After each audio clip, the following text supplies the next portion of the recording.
cabin, and we do have a little bit of a mission on this trip.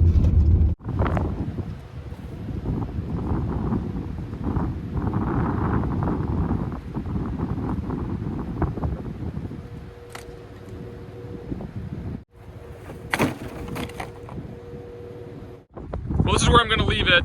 Plenty of room there for a logging truck to get by if they need to.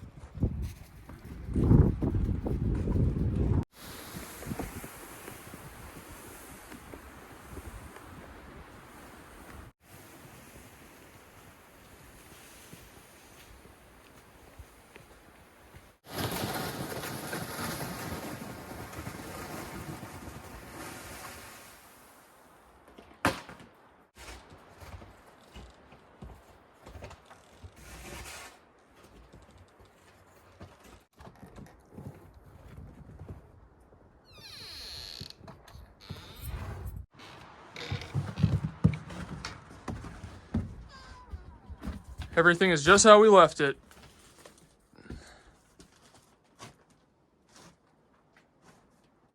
So the mission is, this thing is coming home with us. So the range that we have at our main off-grid cabin that we live at it's propane. The burners are propane, but the oven is electric. And whenever we're baking anything, I mean, it just sucks the juice right out of the batteries. So anytime we're baking anything, we basically just run the generator. And it just seems kind of silly to run the generator to run the electric oven when we have this one sitting here. And this takes no electricity at all. It's all propane. The oven's propane.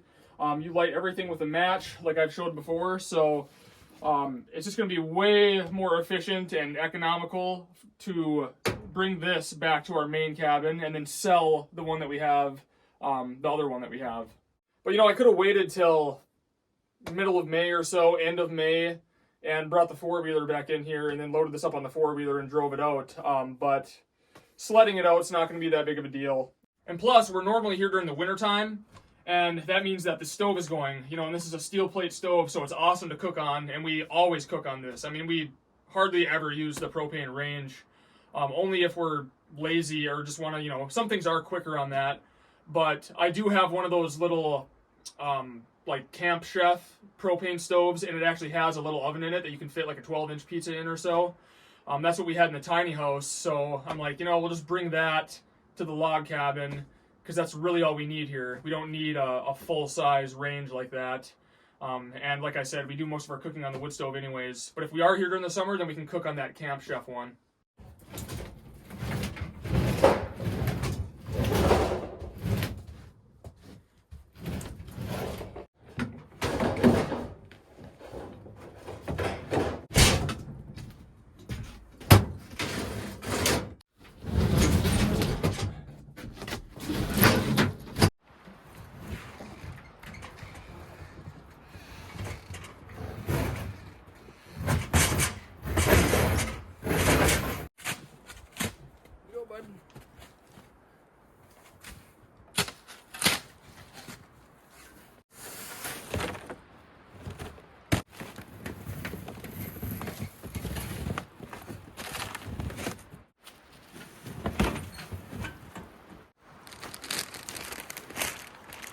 All right, we'll take all these burners apart. That way they don't bounce out on my way out of here, because you'll never find them.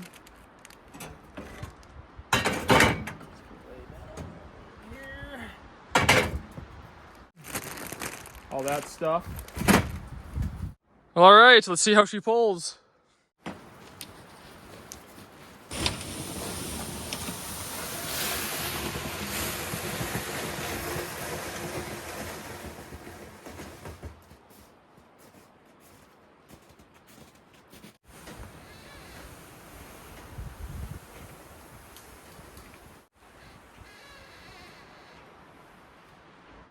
All right, the sledding is over. We made it to the road.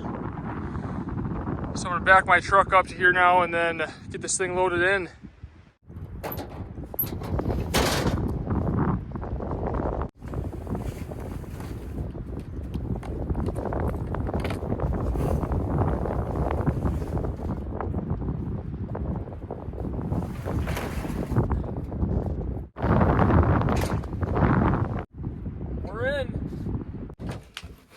Well, I'm just gonna grab a couple of measurements here, because what I'll do now is I'll just extend this cabinet this way.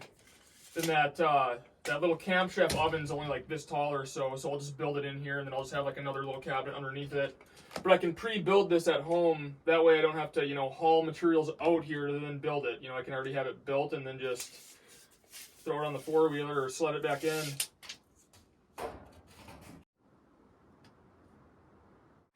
Well, all right, I am getting ready to head on out of here. I'm heading back to the homestead. I just wanted to come here and grab that range, check on the place. I am going to bring home those solar panels as well.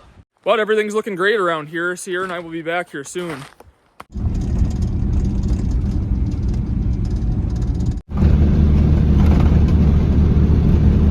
Well, we found the snow.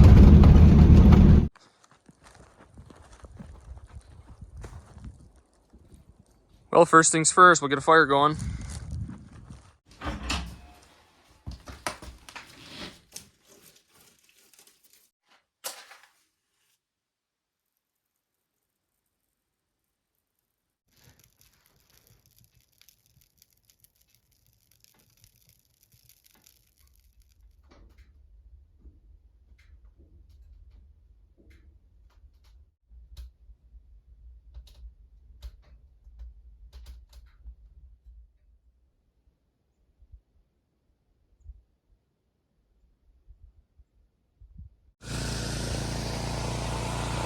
Well, time to get this snow moved. I'd say we got a good 6 inches there.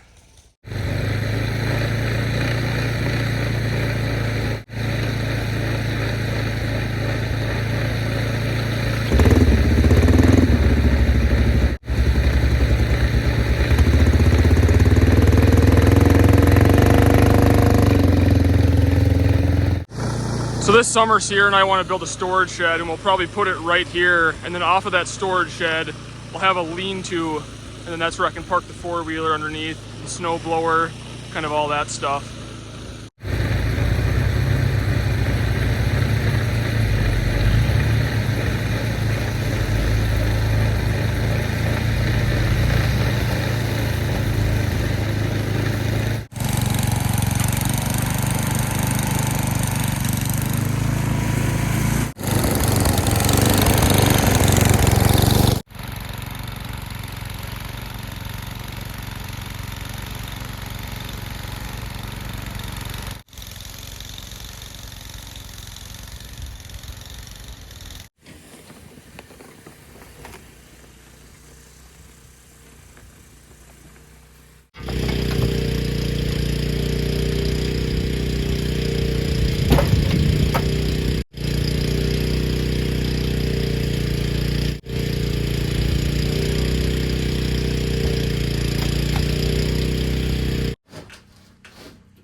That's water steaming off from the snow. Oh yeah, everything works. Well, there we go. This will be a lot better. No electricity needed at all. Just need to light it with a match or a lighter. And it's nice that everything works. You know, you'd hate to go through all that and then have something break on it, but these things are pretty solid. You know, they don't make things like they used to anymore. This is actually like real steel.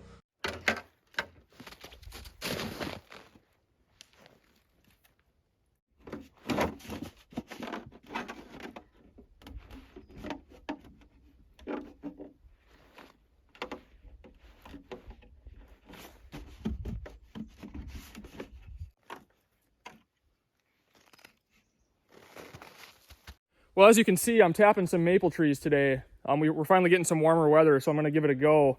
We don't have a whole lot of mature maples around here, but we do have them, and quite a few of them. So we'll see what we get.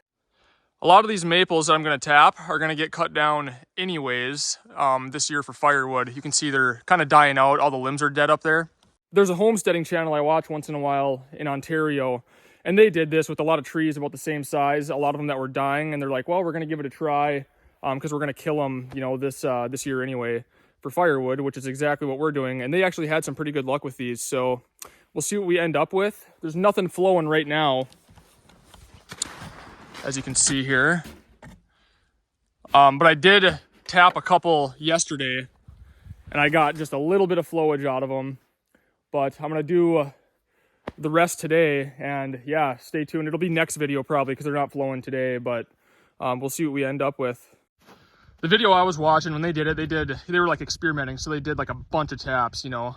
There's a certain way you're supposed to space these out if you do more than one tap in a tree, but they just like hammered in a bunch, and they had really good success with it. But I don't have enough taps for that, so and I want to do a bunch of different trees. So you want these like nipple height, but there's a good 2 feet of snow here, so I'll just go a little bit lower. And this is a 7/16 drill bit, so you're supposed to go about 2 inches with these, and then drill at an upward angle.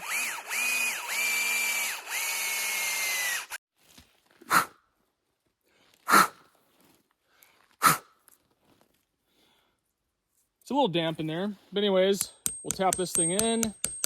I have Sierra's cute little toolbox hammer here.